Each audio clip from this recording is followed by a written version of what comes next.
मानस श्रृंखला में आज का विषय श्वास दर्शन। हमारा जीवन कई बार बिना अन्न, जल और निद्रा जैसी दैनिक आवश्यकताओं के रह सकता है। कई कई दिनों तक चल सकता है, किंतु बिना श्वास के नहीं चल सकता। श्वास जीवन का दूसरा नाम है। हम जन्म से मृत्यु पर्यंत श्वास लेते रहते हैं, किंतु इसकी ओर हमारा ध्यान जरा भी नहीं जाता। आखिर इसमें ऐसा क्या है कि इसके बिना जीवन चल ही नहीं सकता? श्वास का नियमन शरीर को व्याधियों से मुक्त कर सकता है। यह भावों के परिवर्तन में माध्यम बनता है, प्राण शक्ति को ऊर्ध्वगामी बनाता है और व्यक्ति को सृष्टि का संपूर्ण अंग बनाने की क्षमता रखता है। हमारे जीवन का मूल आधार हमारी प्राण शक्ति है। हमारी इंद्रियां भी प्राण शक्तियों से चलती है।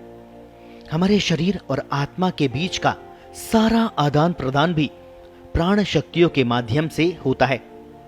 ये प्राण शक्तियां हमें हमारे वातावरण से प्राप्त होती है। हम सृष्टि के अंग हैं। सृष्टि ही हमारे जीवन का मूल आधार भी है। इस रहस्य को जान लेने के बाद और इसे अपने अधिकार में कर लेने के बाद व्यक्ति को शरीर चलाने के लिए अन्न जल नहीं चाहिए। क्या आपने कभी अपने श्वास को देखा? साधारण अवस्था में इसकी गति भी साधारण होती है। आवेश आने पर श्वास भी तेज हो जाता है। स्वाध्याय, ध्यान जैसी स्थितियों में यह मंद हो जाता है। यदि व्यायाम करते हैं तो भी श्वास तेज हो जाता है। कुछ लोग प्राणायाम के नाम से श्वास का व्यायाम भी करते हैं। गिनती करते हैं कि वे कितनी देर श्वास रोक सकते हैं तथा कितनी बार श्वासोच्छ्वास करना है। बहुत कम बार ऐसा होता है कि हमारा ध्यान श्वास की ओर जाता हो। आप एक प्रयोग करें। श्वास को देखना है, भीतर लेते समय और बाहर निकालते समय। क्या अनुभव होता है? आप कुछ देर करके देखें।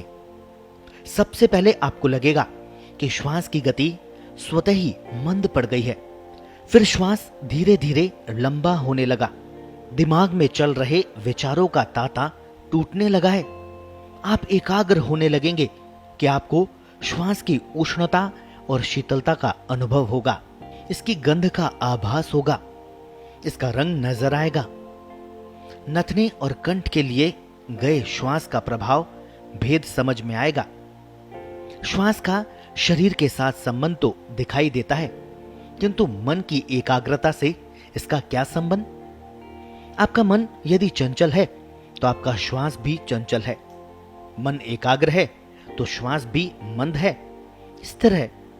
इसका अर्थ यह निकला कि मन की चंचलता को कम करना है तो श्वास एक प्रभावी माध्यम सिद्ध हो सकता है।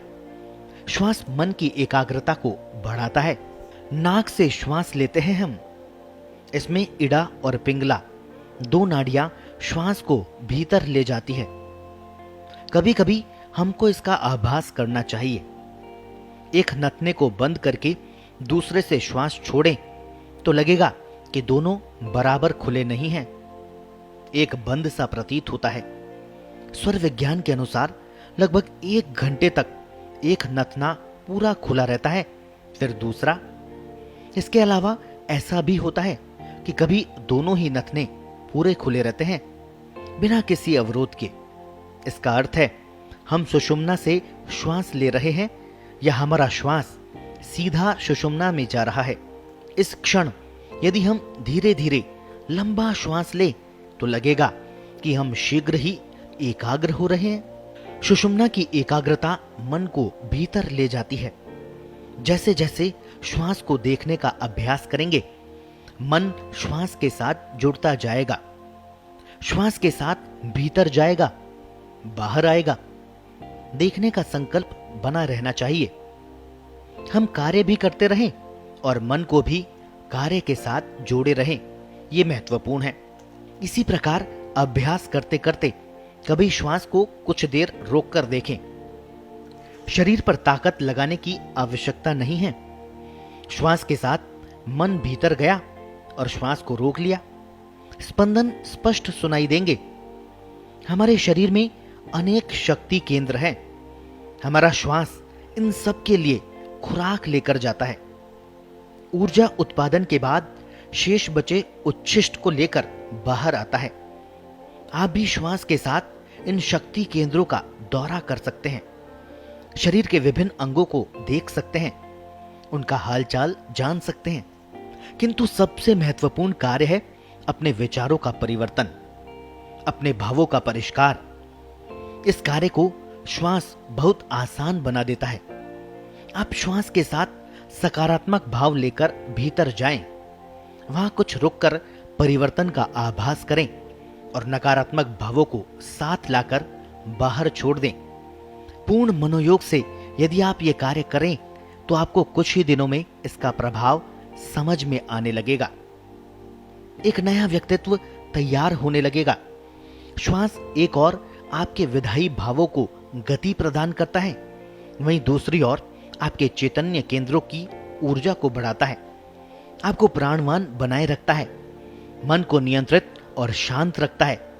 कर्म की प्रवृत्ति के साथ मन की निवृत्ति का पहला सोपान है हमारा श्वास।